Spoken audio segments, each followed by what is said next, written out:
Hello and welcome to SiGMA's interviews. With me here I have Thomas Rosander, who is the CEO of Real Luck Group, whose main product is known as Lockbox. Is that right? That's correct. And you're an esports company. Obviously they were very much in the news all through the pandemic, but then dropped off a little after. How do you see the future of gambling and esports? Yeah, it was a tough period after the pandemic, but we're still standing strong. We are one of the few companies that of the esports companies on the Toronto Exchange, or new startups in the business in general, that actually have our money left, and we have that because we have a very solid plan that we keep executing on.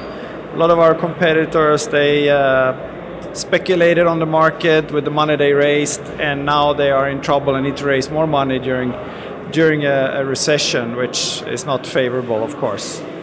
If we look at the future, we have growing numbers now, and the target is that we will become profitable during the first half year of next year, which is an achievement during a recession as well. We don't plan on raising any more money because of that fact. We have, besides Esports Betting, which is our main product from the beginning, we also do online casino and sports betting.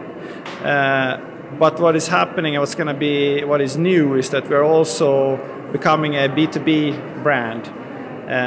With new innovative micro betting products that we are developing in-house and hope to launch also during next year.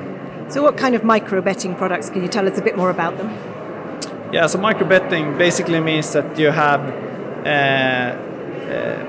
more frequent markets that are much faster and in a shorter time spans than classic live betting on sports. Everybody's trying to do this, and this is we've seen some companies raising a lot of money or just the idea to do it. Last year we did a big transformation of the company, or basically since I started, and one was to get the company in order and organizations and our platform. But what most people didn't know also is that during this time we built these products, and these are products that we believe really will speak to the new generation, and these are products that I have been thinking about for the last 10-12 years since I left the video gaming industry and came to the iGaming industry.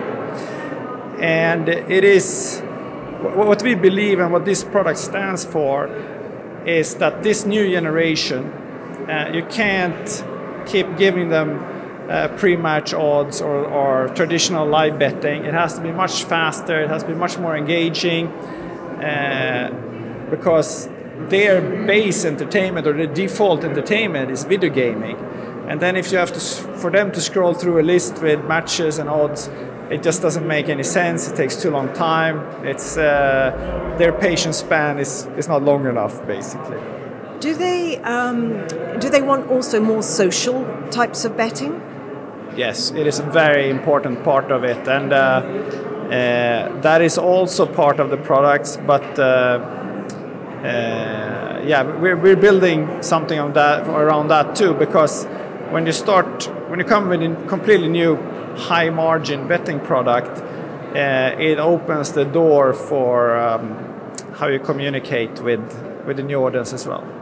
Okay. And you mentioned that you recently listed, or in the last couple of years, on the Toronto Stock Exchange. Why Canada? Yeah, so at the time, Canada was the esports betting and sports betting in general was very hot in Canada.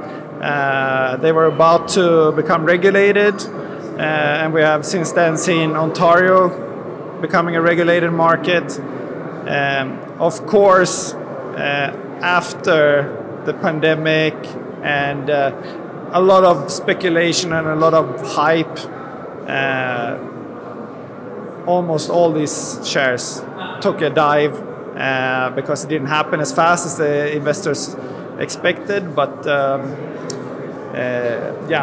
we're in Canada because of that, and I think people forget that now we're in Europe, and the natural thing would be to be on the London Exchange or in Stockholm or something. But Toronto in Canada is fairly new, and it is a very high-tech center. And we're on the TSXV, which is a venture exchange, fast-growing tech companies, and also it's closer to the US, which is... So is the next step the US? Yes, of course. I mean, we're basically with these new products, we're looking at the whole world, and as I said, it's going to be a B2B product. So we are, once we are live with it, we will approach operators everywhere, every continent. So just one last question, going back to the B2C and the esports, what would you say was the sort of biggest impediment that's been holding back esports gambling from taking off in the esports space? Is it regulation? Is it responsible gambling? What is it?